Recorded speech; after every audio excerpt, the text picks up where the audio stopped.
तो दोस्तों सब्सक्राइब कीजिए हमारा चैनल करियर पॉइंट और लेटेस्ट वीडियो नोटिफिकेशन के लिए बेल आइकन को दबाएं। हेलो स्टूडेंट, कैरियर पॉइंट पे आप सभी का स्वागत है। हम पढ़ रहे थे aldehyde ketone and carboxylic acid. अब उस एल्डिहाइड कीटोन के अंदर कुछ इंपॉर्टेंट रिएक्शन है, आज उनको करेंगे। तो आज करें हम reaction due to acidic of alpha hydrogen. ठीक है, कुछ ऐसी रिएक्शन करेंगे जिसके अंदर अल्फा हाइड्रोजन एसिडिक नेचर का है, जैसे एल्डोल कंडेंसेशन होगी, एल्डोल होगी, क्रॉस एल्डोल होगी। इनके बारे में डिस्कस करेंगे। तो सबसे पहले हम ये देख लेते हैं कि reaction due to acidic of alpha hydrogen. Acidic of alpha hydrogen का मीनिंग क्या है, ये देखो। सबसे पहले तो हम पढ़ रहे थे एल्डिहाइड और कीटोन। तो एल्डिहाइड कीटोन के मॉलिक्यूल बनाऊं मैं एक बार। देखो, जैसे अपने पास एक एल्डिहाइड का मॉलिक्यूल है CH3 C double bond OH, सबसे छोटा मॉलिक्यूल ले लिया एल्डिहाइड का। ठीक है, तो इसके अंदर देखो क्या है, C double bond OH aldehyde और कार्बन के ऊपर 3 हाइड्रोजन इस तरीके से। तो अब आप देखो कि ये हमारे पास फंक्शनल ग्रुप है। CHO क्या आता है इसके अंदर, फंक्शनल ग्रुप एल्डिहाइड के केस में। तो फंक्शनल ग्रुप से नेक्स्ट कार्बन जो होता है ये होता है अल्फा कार्बन, और इसके ऊपर जो ये हाइड्रोजन होंगे उनको बोलेंगे अल्फा हाइड्रोजन। तो जो अल्फा हाइड्रोजन हैं वो एसिडिक नेचर के हैं। इनका एसिडिक नेचर होने का कारण क्या है, ये देखो। हमें पता है जो ये अपने पास ऑक्सीजन है इसकी इलेक्ट्रोनेगेटिविटी हाई होती है, इस वजह से ये जो कंप्लीट कार्बोनाइल ग्रुप है ये इलेक्ट्रॉन विड्राइविंग नेचर का है। ये जो कार्बोनाइल ग्रुप होता है ना, ये इलेक्ट्रॉन विड्राइविंग नेचर होता है। इलेक्ट्रॉन विड्राइविंग मतलब ये इलेक्ट्रॉन अपनी ओर खींचेगा, क्योंकि ऑक्सीजन की इलेक्ट्रोनेगेटिविटी बहुत ज़्यादा है, तो ये यहाँ से इलेक्ट्रॉन खींचेगी। तो सेम तरीके से यहाँ से इलेक्ट्रॉन ड्रा होंगे, यहाँ से इलेक्ट्रॉन ड्रा होंगे। तो अब हम देखेंगे एल्डिहाइड के केस में। एल्डिहाइड के केस में ये यहाँ से इलेक्ट्रॉन अपनी ओर ड्रा करेगा, सेम तरीके से इलेक्ट्रॉन यहाँ से यहाँ जाएंगे। तो यहाँ से इलेक्ट्रॉन यहाँ पे जा रहे हैं, तो इस कार्बन के ऊपर इलेक्ट्रॉन डेंसिटी पे क्या इफेक्ट पड़ेगा, यहाँ पे इलेक्ट्रॉन डेंसिटी डिक्रीज हो रही है। इलेक्ट्रॉन डेंसिटी क्या हो जाएगी यहाँ पे, डिक्रीज। यदि इस कार्बन के ऊपर इलेक्ट्रॉन डेंसिटी डिक्रीज हो रही है तो अब देखो ये कार्बन और हाइड्रोजन के बॉन्ड होंगे ना, ये जो बॉन्ड होंगे तीनों के तीनों बॉन्ड वीक बनेंगे। ठीक है, यदि इलेक्ट्रॉन डेंसिटी कम होती है तो वो बॉन्ड वीक होता है, तो ये बॉन्ड क्या होंगे, वीक होंगे। तो ये इजिली यहाँ से मान लो ये बॉन्ड ये बॉन्ड ये बॉन्ड किसी को ले लो, ये इजिली बॉन्ड यहाँ पे शिफ्ट कर देगा, क्योंकि यहाँ से इलेक्ट्रॉन कार्बन ये ले रहा है और ये कार्बन आगे ऑक्सीजन को दे रहा है। ठीक है, यानी कि ऑक्सीजन इससे खींच रहे हैं, तो यहाँ से इलेक्ट्रॉन डेंसिटी डिक्रीज हो रही है, तो ये इलेक्ट्रॉन डेफिशिएंट हो रहा है, तो ये हाइड्रोजन से इलेक्ट्रॉन ले लेगा। ठीक है, तो हाइड्रोजन से इलेक्ट्रॉन विड्रा करेगा, इस वजह से ये H पॉजिटिव की फॉर्म में निकल सकते हैं। और ये H पॉजिटिव फॉर्म में निकलेंगे, ये कौन सा कार्बन हो गया, ये अपने पास हो गया भाई फंक्शनल ग्रुप, और ये क्या हो गया, अल्फा। ठीक है, तो अल्फा कार्बन पर जो हाइड्रोजन है इसको बोलते हैं अल्फा हाइड्रोजन। अब ये अल्फा हाइड्रोजन यहाँ से बॉन्ड दे के जा रहे हैं H पॉजिटिव फॉर्म में, तो ये कैसे नेचर के होंगे भी, इनको बोल देते हैं कि ये एसिडिक नेचर के हैं। ठीक है, अब ये जो एसिडिक नेचर है ये इन्हीं कारण से है क्योंकि ये इलेक्ट्रॉन यहाँ से विड्रा कर रहा है, तो इजिली H पॉजिटिव दे सकते हैं। इसी प्रकार कीटोन के केस में देखो, जैसे हमने कीटोन का मॉलिक्यूल ले लिया CH3 C double bond OCH3। ठीक है, कीटोन का मॉलिक्यूल ले लिया। अब देखो कीटोन के अंदर जो कार्बोनाइल ग्रुप है ना, ये कार्बोनाइल ग्रुप ये यहाँ से इलेक्ट्रॉन विड्रा करेगा, ये यहाँ से इलेक्ट्रॉन विड्रा करेगा, तो इस कार्बन के ऊपर इलेक्ट्रॉन डेंसिटी डिक्रीज होगी, तो ये कार्बन नेक्स्ट कार्बन से और ये नेक्स्ट कार्बन से इलेक्ट्रॉन लेना शुरू कर देगा। तो इस कार्बन पर भी इलेक्ट्रॉन डेंसिटी डिक्रीज होगी और सेम तरीके से इस कार्बन पर भी इलेक्ट्रॉन डेंसिटी डिक्रीज होगी। ये अपने पास क्या आपकी बार फंक्शनल ग्रुप, ये क्या हो जाएगा अपने पास फंक्शनल ग्रुप है कीटोन का। और फंक्शनल ग्रुप से नेक्स्ट कार्बन ये भी है, ये भी अल्फा होगा और ये भी अल्फा होगा, तो दोनों कार्बन क्या होंगे, ये अल्फा होंगे। और इन दोनों कार्बन के ऊपर जो हाइड्रोजन है वे क्या होंगे, अल्फा हाइड्रोजन, और ये भी क्या होंगे, अल्फा हाइड्रोजन। अब अल्फा हाइड्रोजन देखो, अल्फा कार्बन के ऊपर इलेक्ट्रॉन डेंसिटी कम है, तो उसी प्रकार से क्या होगा, जैसे H C double bond O C H तो उसी प्रकार से देखो यहाँ से ये इलेक्ट्रॉन विड्रा कर रहा है, ये यहाँ से विड्रा कर रहा है, तो यहाँ पे इलेक्ट्रॉन डेंसिटी डिक्रीज हो रही है, यहाँ पे इलेक्ट्रॉन डेंसिटी डिक्रीज होगी, तो इन कार्बन के बीच का और हाइड्रोजन के बीच का बॉन्ड क्या बनेगा, वीक। तो यहाँ से वही बात है कि ये इजिली बॉन्ड यहाँ पे शिफ्ट कर देंगे, ये H पॉजिटिव की फॉर्म में बाहर निकल जाएंगे, यानी कि ये तीनों एसिडिक नेचर के होंगे, ये तीनों भी एसिडिक नेचर के होंगे सेम तरीके से, ठीक है। तो ये एसिडिक नेचर के होंगे दोनों कार्बन, ठीक है। अब ये एसिडिक नेचर के कारण ही कुछ रिएक्शन देते हैं, जैसे कि एल्डोल कंडेंसेशन। अब इसके बारे में पढ़ेंगे। नेक्स्ट है सेल्फ एल्डोल कंडेंसेशन। अब सेल्फ एल्डोल कंडेंसेशन करेंगे तो सबसे पहले एल्डोल का मीनिंग देखो। जो अपने पास एल्डोल है ना, एल्डोल बेसिकली दो वर्ड से मिलके बना है। एक तो क्या होगा एल्डिहाइड और दूसरा क्या होगा एल्कोहल, ठीक है। ALD का मतलब है एल्डिहाइड और ओल का मतलब है एल्कोहल, ठीक है।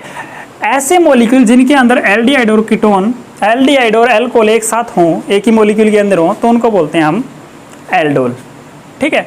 और इसका हमने कंडेंसेशन कराना है तो उसको बोल देंगे एल्डोल कंडेंसेशन। तो अब इसका रिएक्शन देखो।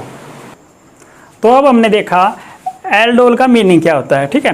सेल्फ एल्डोल का मतलब क्या है? सेल्फ का मतलब है कि दोनों एक जैसे मॉलिक्यूल लेने हैं। जैसे इथेनॉल की रिएक्शन इथेनॉल के साथ करानी है, या फिर कोई कीटोन ले लिया प्रोपेनॉन प्रोपेनॉन के साथ कराने हैं, मतलब एक जैसे मॉलिक्यूल। सेल्फ का मतलब अपने आप से रिएक्ट करेगा, ठीक है। उससे जो प्रोडक्ट बनेगा उसको बोलेंगे हम एल्डोल कंडेंसेशन। तो देखो जैसे मैंने एक जैसे मॉलिक्यूल ले लिए, मैंने ले लिया CH3 C double bond OH, क्या ले लिया भाई इथेनॉल। इथेनॉल की रिएक्शन किससे करा दी? इथेनॉल से। इसी तरीके से मैं प्रोपेनॉल भी ले सकता था, ब्यूटेनॉल भी ले सकता था, कुछ भी ले लेना हमारी मर्जी है, ठीक है। लेकिन होने चाहिए दोनों एक से मॉलिक्यूल सेल्फ एल्डोल के अंदर। तो इनकी रिएक्शन हम कराते हैं with NaOH, dilute NaOH। Basic medium में रिएक्ट करेंगे, ठीक है। इस बेसिक मीडियम का मैं अभी मैकेनिज्म में बताऊंगा क्यों लेते हैं बेसिक मीडियम। तो इससे जो प्रोडक्ट बनेगा वो प्रोडक्ट देखो एक बार क्या बनेगा। CH3 COH, आगे H है, फिर आगे CH2 C double bond OH, ठीक है। तो इससे ये प्रोडक्ट बनेगा। इसका नाम क्या होगा प्रोडक्ट का? यहाँ से नंबरिंग शुरू कर दो 1 2 3 4। तो ये क्या हो जाएगा? 3 पे हाइड्रोक्सी, OH ग्रुप लगा हुआ है, 3 पे हाइड्रोक्सी और 4 कार्बन का क्या हो जाएगा? ब्यूटेनॉल, 3 हाइड्रोक्सी ब्यूटेनॉल, ये प्रोडक्ट बनेगा, ठीक है। तो इस ये अपनी रिएक्शन कंप्लीट होगी, इसको बोलते हैं एल्डोल कंडेंसेशन। अब इसके अंदर हम क्या कर सकते हैं? आगे डिहाइड्रेशन करा देंगे इस रिएक्शन का। नेक्स्ट स्टेप में क्या हो सकता है? यहाँ पे डिहाइड्रेशन, डिहाइड्रेशन करा देंगे इसका, ठीक है। डिहाइड्रेशन का मतलब क्या होता है? Removal of water. इसके अंदर से वाटर निकाल देंगे। कैसे निकालेंगे? एसिड की प्रेजेंस में हाइड्रोलिसिस करके। एसिड की प्रेजेंस में क्या करना पड़ेगा? इसके अंदर हमने हाइड्रोलिसिस करेंगे तब इसके अंदर से हमें वाटर का मॉलिक्यूल निकलेगा, ठीक है। तो कैसे निकलेगा? अब ये देखो वाटर का मॉलिक्यूल हमें पता है, जो ये H है इनको इस तरीके से रिप्रेजेंट कर लो। ये H और ये H, 2 H थे, ऐसे रिप्रेजेंट कर दिए। अब देखो ये कार्बोनाइल ग्रुप है, ये कार्बोनाइल ग्रुप यहाँ से इलेक्ट्रॉन विड्रा करेगा, यहाँ से इलेक्ट्रॉन विड्रा करेगा, ऑक्सीजन के पास इलेक्ट्रॉन जाएंगे तो कार्बन पे इलेक्ट्रॉन डेंसिटी क्या हो जाएगी? डिक्रीज। कार्बन पे इलेक्ट्रॉन डेंसिटी डिक्रीज होगी तो ये जो हाइड्रोजन होंगे दोनों कैसे नेचर के होंगे भाई? एसिडिक नेचर के। अभी डिस्कस की थी हमने पीछे। तो ये एसिडिक नेचर के होंगे, तो जैसे ही हम यहाँ पे हाइड्रोलिसिस करेंगे तो ये बॉन्ड यहाँ पे शिफ्ट हो जाएगा और ये लेके यहाँ से बाहर चला जाएगा। ये जो बॉन्ड है यहाँ पे शिफ्ट हो जाएगा और ये यहाँ से बाहर हो जाएगा। तो ये H पॉजिटिव और OH नेगेटिव मिलके यहाँ से क्या निकाल देंगे? इस तरीके से वाटर का मॉलिक्यूल, ठीक है। तो यहाँ से क्या निकल जाएगा? वाटर का मॉलिक्यूल निकलेगा। और प्रोडक्ट क्या बनेगा? प्रोडक्ट मैं यहाँ पे लिख देता हूँ। तो ये बन जाएगा CH3 CH double bond CH CHO, ठीक है। तो इसका नाम क्या दोगे तुम? 4 कार्बन हैं जिसके अंदर क्या होगा? ब्यूट 1 2 पे इन और 1 पे क्या रहेगा? अल। 2 वावल एक साथ, 1 वावल कट जाएगा तो ब्यूट 2 पे इन और 1 पे अल। तो ये प्रोडक्ट बनेगा फाइनली, ठीक है। यहाँ से वाटर का मॉलिक्यूल निकला तो इसी को बोलते हैं डिहाइड्रेशन, यानी कि रिमूवल ऑफ वाटर मॉलिक्यूल्स, ठीक है। बेसिकली इस रिएक्शन को डायरेक्ट मेथड से भी किया जा सकता है। डायरेक्ट मेथड से कैसे करते हैं, देखो डायरेक्ट रिएक्शन की ट्रिक है इसकी एक, जैसे इसको ऐसे लिख लिया CH3 C double bond O, इस H को नीचे दिखा लो ऐसे, ठीक है। अब इस मॉलिक्यूल को कैसे लिखना है, इसके जो दो हाइड्रोजन ऐसे दिखा लो H2 CH double bond H। देखो ये 3 हाइड्रोजन थे, किस तरीके से रिप्रेजेंट किए, H2 अलग रिप्रेजेंट कर दिया हाइड्रोजन के साथ, C double bond OH as it is रखा है। तो इस कार्बन को रिप्रेजेंट करने का तरीका देखो, ठीक है। फिर उसके बाद हमने क्या कर दिया, डाइल्यूट NaOH के साथ रिएक्ट कर दिया। तो जैसे डाइल्यूट NaOH के साथ रिएक्ट करेंगे तो यहां से ये वाटर का मॉलिक्यूल निकाल देना है, तो यहां से वाटर का मॉलिक्यूल निकल जाएगा। तो वाटर का मॉलिक्यूल निकलते ही क्या होगा, CH3 CH CH3 CH, उसके बाद क्या होगा, ऑक्सीजन ने कार्बन के साथ डबल बॉन्ड बना रखा था, डबल बॉन्ड ब्रेक हो गए।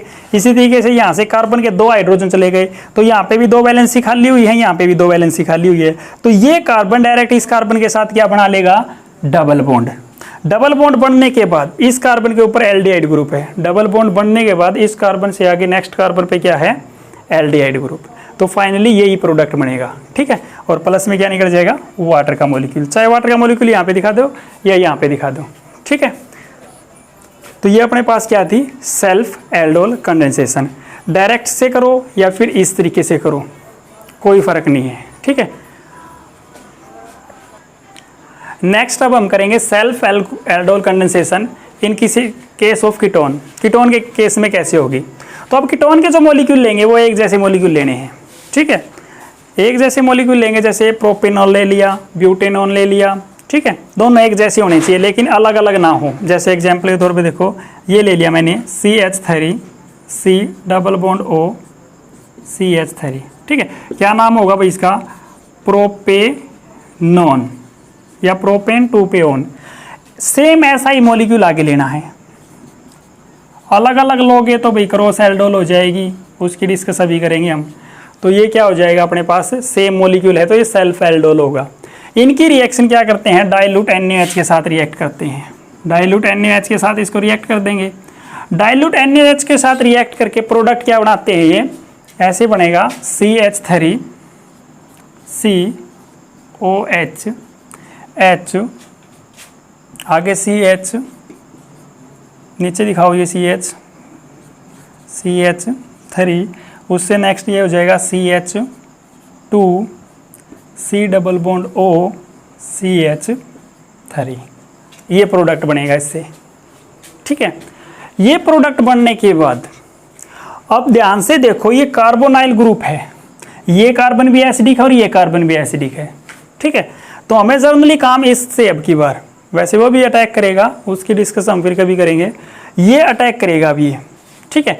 तो ये देखो, ये अपने पास हो जाएगा, इस हाइड्रोजन को ऐसे रिप्रेजेंट कर लो H H। अब ये कार्बोनाइल ग्रुप है, यहाँ से इलेक्ट्रॉन अपनी तरफ लेगा और ऑक्सीजन पर इलेक्ट्रॉन डेंसिटी इंक्रीज करेगा। तो यहाँ वाले इलेक्ट्रॉन कहाँ जाएंगे, ऑक्सीजन पर। तो इस कार्बन पे क्या होगी, इलेक्ट्रॉन डेंसिटी डिक्रीज होगी, जिसके कारण कार्बन और हाइड्रोजन के बॉन्ड बनेंगे वीक, यानी कि एसिडिक नेचर हो गए। तो ये क्या करेगा, H पॉजिटिव यहाँ पे देकर चला जाएगा, यानी कि ये बॉन्ड यहाँ पे शिफ्ट कर देगा या ये बॉन्ड शिफ्ट कर देगा, एक ही बात है, ये जाए या ये जाए। और OH यहाँ से लेके बाहर चला जाएगा, यानी कि H पॉजिटिव OH नेगेटिव दोनों मिलके यहाँ से क्या कर देंगे, वाटर का मॉलिक्यूल निकाल देंगे, ठीक है। इस प्रोसेस को क्या बोलते हैं, इस स्टेप को डिहाइड्रेशन, यानी कि एल्डोल के अंदर से हमने वाटर का मॉलिक्यूल निकाल दिया। तो प्रोडक्ट क्या बनेगा, आप देखो CH3 CH, नीचे CH3 as it is, double bond CH C double bond O CH3, ये प्रोडक्ट बनेगा, ठीक है। इस रिएक्शन को भी हम डायरेक्ट कर सकते हैं। डायरेक्ट करने का तरीका क्या है, इसको इस तरीके से लिखो, इस मॉलिक्यूल को, जैसे CH3 C double bond O CH3, इस मॉलिक्यूल को इस तरीके से लिख लिया। अब भी प्रोपेनॉन है ये, और इस मॉलिक्यूल को कैसे रिप्रेजेंट करो, H2 CH C double bond O CH3, और इसके अंदर क्या डाल दिया हमने, डाइल्यूट NaOH। तो वही बात है भाई, जैसे डाइल्यूट NaOH डालेंगे तो यहाँ से क्या निकल जाएगा, फिर वाटर का मॉलिक्यूल। जैसे यहाँ पे डिहाइड्रेशन हुआ है ना, वाटर का मॉलिक्यूल निकला, यहाँ पे भी वाटर का मॉलिक्यूल निकलेगा। तो यहाँ से वाटर का मॉलिक्यूल निकलने के बाद तो कार्बन और ऑक्सीजन के बीच डबल बॉन्ड टूट जाएगा, कार्बन हाइड्रोजन से यहाँ से भी 2 बॉन्ड ब्रेक होंगे। तो 2 बॉन्ड ब्रेक होने के कारण कार्बन डायरेक्ट इस कार्बन से डबल बॉन्ड से अटैच हो जाएगी, ये कार्बन इससे डबल बॉन्ड से डायरेक्ट अटैच हो जाएगी। तो इससे डायरेक्टली तुम ये प्रोडक्ट भी बना सकते हो, ठीक है। और यहाँ से क्या निकल जाएगा H2। देखो CH3 इस कार्बन के नीचे CH3, CH3 इस कार्बन के नीचे CH3, इसके ऊपर हाइड्रोजन, इसके ऊपर हाइड्रोजन कहाँ से आ गया भाई, इसके ऊपर हाइड्रोजन है ही नहीं, बेसिकली गलती होगी यहाँ पे। तो यहाँ पे हाइड्रोजन है ही नहीं, देखो कार्बन के 1 2 3 4 बॉन्ड पहले पूरे हो रहे हैं, तो हाइड्रोजन नहीं होगा, तो यहाँ पे भी हाइड्रोजन नहीं होगा, ठीक है। ध्यान से देख लेना, कार्बन के 5 बॉन्ड बना दिए थे, गलती हो गई थी थोड़ी सी। तो यहाँ पे इस कार्बन पे हाइड्रोजन नहीं था, तो इस पे हाइड्रोजन नहीं होगा। तो सेम तरीके से यहाँ पे भी हाइड्रोजन नहीं होगा। तो देखो कार्बन यहाँ पे CH3 कार्बन के साथ CH3, तो ये डबल बॉन्ड डायरेक्ट इस CH के साथ लग जाएगा और आगे C double bond O CH3, तो यही प्रोडक्ट बन रहा है। तो डायरेक्ट मेथड इजी है, डायरेक्ट से कर सकते हो या फिर इससे कर लो। अब मैं मैकेनिज्म कराऊंगा इसका। अब हम करेंगे mechanism of self aldol condensation. अब इस सेल्फ एल्डोल कंडेंसेशन का मैकेनिज्म देखेंगे कि बेसिकली ये रिएक्शन होती कैसे है, ठीक है। तो देखो हमने क्या किया था अभी, मान लो मैं एल्डिहाइड के मॉलिक्यूल ले लूँ, जैसे ये ले लिए CH3 C double bond O H plus CH3 C double bond O H। इसके अंदर क्या डाला था भाई हमने, डायलूट NaOH के साथ ये रिएक्शन की थी। ये जरूरी नहीं कि डायलूट NaOH लो, तुम KH ले सकते हो, कोई भी बेसिक मीडियम ले लेना, ठीक है। तो अब देखो इसमें होता कैसे है, जैसे एक मॉलिक्यूल ले लो और एक पे अटैक करा लेंगे, एक मॉलिक्यूल से न्यूक्लियोफाइल जनरेट करेंगे और दूसरे से उसके ऊपर अटैक कराएंगे। देखो कैसे करेंगे, जैसे ये मॉलिक्यूल ले लिया मैंने, वैसे दोनों सेम है, कोई फर्क नहीं है। जैसे ये ले लिया CH2 C double bond O H, ये है। अभी बताया था मैंने कि ये कार्बोनाइल ग्रुप है जो इलेक्ट्रॉन विड्राविंग नेचर का होता है, और ये यहाँ से इस कार्बन से इलेक्ट्रॉन अपनी ओर खींचेगा और ये ऑक्सीजन आगे लेके चली जाएगी इलेक्ट्रॉन को। तो इस कार्बन के ऊपर इलेक्ट्रॉन डेंसिटी डिक्रीज हो जाती है, जिसके कारण जो C और H का बॉन्ड होता है वो वीक होता है, जिसके कारण यहाँ से H पॉजिटिव इजिली चला जाता है यहाँ पे बॉन्ड देके, ठीक है। तो ये एसिडिक नेचर का है, तो इसके अंदर हमने क्या डाला है, बेसिक मीडियम। बेसिक मीडियम होगा NaOH, ये नेगेटिव और ये पॉजिटिव। तो जो बेसिक मीडियम का OH है, जो अपने पास एसिडिक हाइड्रोजन है, उसके ऊपर बेस अटैक कर देगा। तो प्रोडक्ट क्या बनेगा, देखो इससे ये बन जाएगा CH2 C double bond OH। तो इस हाइड्रोजन ने बॉन्ड कार्बन को दे दिया, तो इस कार्बन पे कैसा चार्ज आ गया, नेगेटिव चार्ज, और यहाँ से क्या निकल जाएगा H2O, वाटर का मॉलिक्यूल निकल जाएगा, H पॉजिटिव OH नेगेटिव। अब बेसिकली दिखाना चाहो तो दिखा सकते हो, Na पॉजिटिव और CH2 नेगेटिव के ऊपर यहाँ पे Na आके वैसे लग जाएगा, ठीक है, कोई बॉन्डिंग नहीं बनाएगा। अगर दिखाना चाहो तो दिखा दो, अगर नहीं दिखाना चाहो तो रहने दो, ठीक है। तो इससे हमने क्या जनरेट कर लिया, सबसे पहले इसके अंदर हमने क्या जनरेट किया है, न्यूक्लियोफाइल, ठीक है। न्यूक्लियोफाइल जनरेट कर लिया इस एल्डिहाइड के मॉलिक्यूल से। तो अब ये न्यूक्लियोफाइल है, हमें पता है ये पार्शली नेगेटिव और इस पे partially positive, slightly negative slightly positive होते हैं। कंप्लीटली ये बॉन्ड लेके भी जा सकता है, ठीक है। इसके ऊपर क्या आ जाएगा, नेगेटिव, और इस कार्बन के ऊपर चार्ज कैसा आ जाएगा, पॉजिटिव। तो ये अपने पास न्यूक्लियोफाइल हो गया, और ये क्या हो गया, अपने पास इलेक्ट्रोफाइल। तो एक न्यूक्लियोफाइल किसी इलेक्ट्रोफाइल पे तो अटैक करेगा। तो इस मॉलिक्यूल से जो हमने न्यूक्लियोफाइल जनरेट किया है, वो न्यूक्लियोफाइल इस एल्डिहाइड के मॉलिक्यूल है जो इलेक्ट्रोफाइल की तरह काम कर रहा है, उसके ऊपर अटैक कर देगा। तो देखो इसको कैसे करेंगे, देखो जो न्यूक्लियोफाइल हमने जनरेट किया था वो इस साइड लिख लिया। अब देखो ये नेगेटिव चार्ज वाला इस पॉजिटिव चार्ज के कार्बन पे अटैक कर देगा। तो अटैक करने के बाद प्रोडक्ट क्या बनेगा, देखो CH3 as it is, carbon के ऊपर ऑक्सीजन और ऑक्सीजन के ऊपर नेगेटिव चार्ज, क्योंकि पाई बॉन्ड कंप्लीट लेके निकल गई, और ये नेगेटिव चार्ज वाले कार्बन ने इस हाइड्रोजन पे, इस नेगेटिव चार्ज कार्बन ने इस कार्बन पे अटैक कर दिया पॉजिटिव चार्ज वाले पे, और हाइड्रोजन एज इट इज, इस हाइड्रोजन को ऐसे दिखाओ। उसके बाद ये CH2 का बॉन्ड बन जाएगा यहाँ पे CH2, ये CH2 ने इसके साथ बॉन्ड बना लिया, ठीक है, इस कार्बन के साथ। आगे क्या लग रहा है, C डबल बॉन्ड OH, ठीक है। इतना समझ में आया कैसे हमने न्यूक्लियोफाइल जनरेट किया, कैसे उसने इलेक्ट्रोफाइल के ऊपर अटैक किया और ये प्रोडक्ट बना लिया। अब डाइल्यूट NaH है, डाइल्यूट NaH यानी कि इसके अंदर वाटर है, तो वाटर के मॉलिक्यूल से जो वाटर का मॉलिक्यूल है H positive OH negative break होगा, उससे H पॉजिटिव ले लेगी ऑक्सीजन, तो ये अपने पास क्या बन गया, एल्डोल। ठीक है, ये बन गया अपने पास एल्डोल। अब इस एल्डोल से हम क्या कर सकते हैं,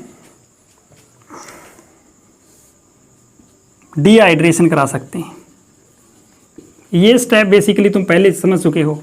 कैसे होगा, जैसे ये हाइड्रोजन, यहाँ पे भी हाइड्रोजन, ये इलेक्ट्रॉन विड्राइविंग नेचर का है, यहाँ से इलेक्ट्रॉन लेगा अपनी, कार्बन पे इलेक्ट्रॉन डेंसिटी डिक्रीज होगी, कार्बन हाइड्रोजन का बॉन्ड वीक बनेगा, तो यहाँ से क्या निकल जाता है, ये वाटर का मॉलिक्यूल, तो यहाँ पे डिहाइड्रेशन हो जाएगा और यहाँ से प्रोडक्ट फाइनली बनेगा CH3 CH double bond CH CHO, ये प्रोडक्ट बनाया था फाइनली।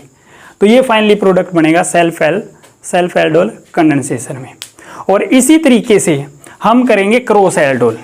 क्रॉस एल्डोल के अंदर होगा क्या, यहाँ पे मान लो हमने दोनों मॉलिक्यूल सेम लिए हैं, तो उस क्रॉस एल्डोल के अंदर एक हमने जैसे इथेनॉल ले लिया तो दूसरा क्या ले लेंगे, प्रोपेनॉल ले लेंगे। तो इस तरीके से जब क्रॉस एल्डोल कराएंगे तो एक बार मॉलिक्यूल ये इस पे अटैक करेगा, एक बार उस पे अटैक करेगा, तो इस प्रकार से टोटल 4 प्रोडक्ट बनेंगे उसके अंदर। तो सेल्फ एल्डोल अपने आप करके देखना। ठीक है, थैंक यू।